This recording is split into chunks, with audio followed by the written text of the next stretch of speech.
Hello students, देखिए हमारे correlation की जो बात चल रही थी जिसमें मैंने आपको इंडिविजुअल सीरीज़ में किस तरह हम कोएफिशिएंट ऑफ कोरिलेशन ज्ञात करते हैं उसके बारे में क्वेश्चन भी हुआ था अपने बाय डायरेक्ट मेथड। तो डायरेक्ट मेथड और एक होता है शॉर्टकट मेथड। तो डायरेक्ट मेथड का जो फॉर्मूला था बाय डायरेक्ट मेथड, एक बार मैं वापस रिपीट कर रहा हूँ उसको।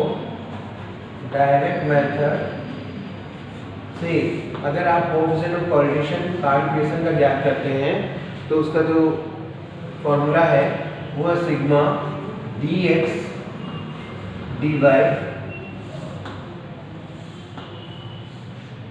सिग्मा dx का स्क्वायर और multiplied by sigma dy square. हम इसको अलग अलग अंडर रूट में भी लिख सकते हैं। इसको इस तरह भी लिखा जा सकता है a सिग्मा dx स्क्वायर और दूसरे अंडर रूट में सिग्मा dy स्क्वायर। दोनों को अलग अलग इनका रूट ज्ञात करके और अंडर रूट सॉल्व करके और फिर गुणा करके फिर से कर सकते हैं। तो इसके बारे में हमने एक क्वेश्चन किया है। अब आता है by shortcut method. By shortcut method, how we can calculate the coefficient of correlation by shortcut method। shortcut method का फॉर्मूला है, shortcut method में आपको मालूम है कि डायरेक्ट मेथड में तो हम क्या करते हैं कि डायरेक्ट मेथड में तो डायरेक्ट x बार और y बार से डेविएशंस लिए जाते हैं, और जहाँ शॉर्टकट मेथड की बात आते ही हमारे दिमाग में एक बात आ जाती है कि यहाँ पर हमें काम जो करना है वो एज्यूम मीन कल्पित माध्य से करना है। तो इसका फॉर्मूला जो है वो इस तरह होगा सिग्मा dx dy गुणा माइनस सिग्मा dx गुणा सिग्मा dy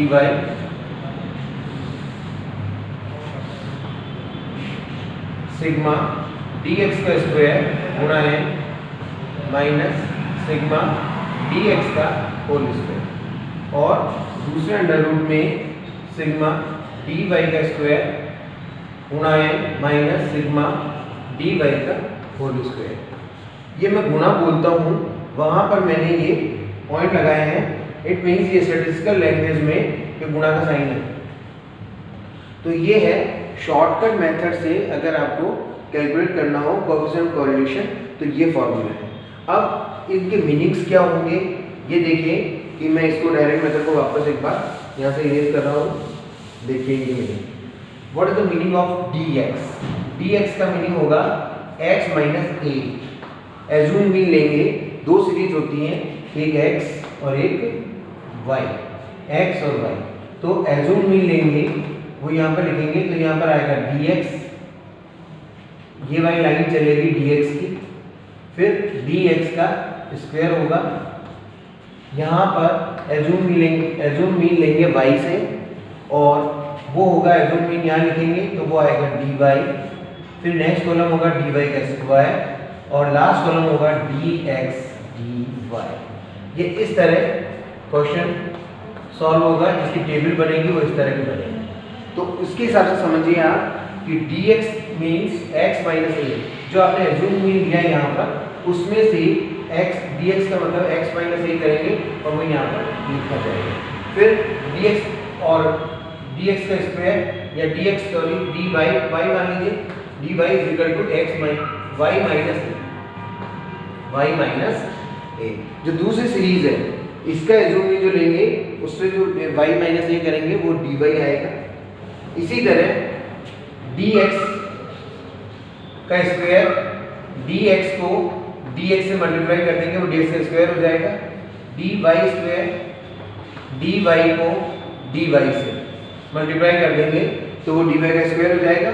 और dx dy ये वाला dx dy, ये dx dy इसका है dx को dy से मल्टीप्लाई करके जो ये कॉलम बनेगा dx dy का ये होगा। इसके नीचे सबका सिग्मा आ जाएगा, जैसे यहाँ पर जो टोटल होगा वो होगा सिग्मा dx, इस कॉलम का जो टोटल होगा सिग्मा dx का स्क्वायर, इस कॉलम का जो टोटल होगा सिग्मा डी वाई, इस कॉलम का टोटल होगा सिग्मा डी वाई का स्क्वायर और लास्ट कॉलम का होगा sigma d x d y. अब देख लीजिए आप कि हम जो क्वेश्चन को अरेंज करेंगे, एक तरफ x लिखेंगे, दूसरी तरफ y लिखेंगे, फिर वही एज्यूम मीन लेके dx का स्क्वायर, एज्यूम मीन लेके dy का स्क्वायर। जो डायरेक्ट मेथड था उसमें हम क्या करते थे कि एज्यूम मीन नहीं लेकर और x बार निकालते थे इसका और फिर x बार से डेविएशंस लेते थे। और मान लीजिए कि डायरेक्ट मेथड वैसे तो ठीक है, उससे भी आप सॉल्व कर सकते हैं, लेकिन अगर मान लीजिए कि आपका x बार जो है वो डेसिमल्स में आ गया।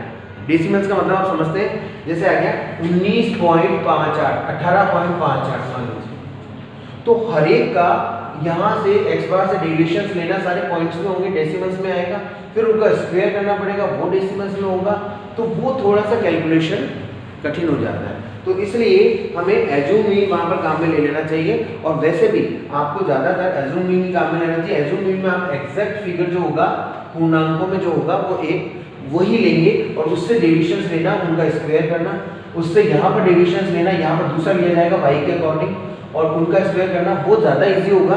अगर डेसिमल्स में x बार या y बार आते हैं तो उनका डेविएशंस लेना और फिर उनका स्क्वायर करना हो तो सकता है, लेकिन वो थोड़ा सा जटिल होगा।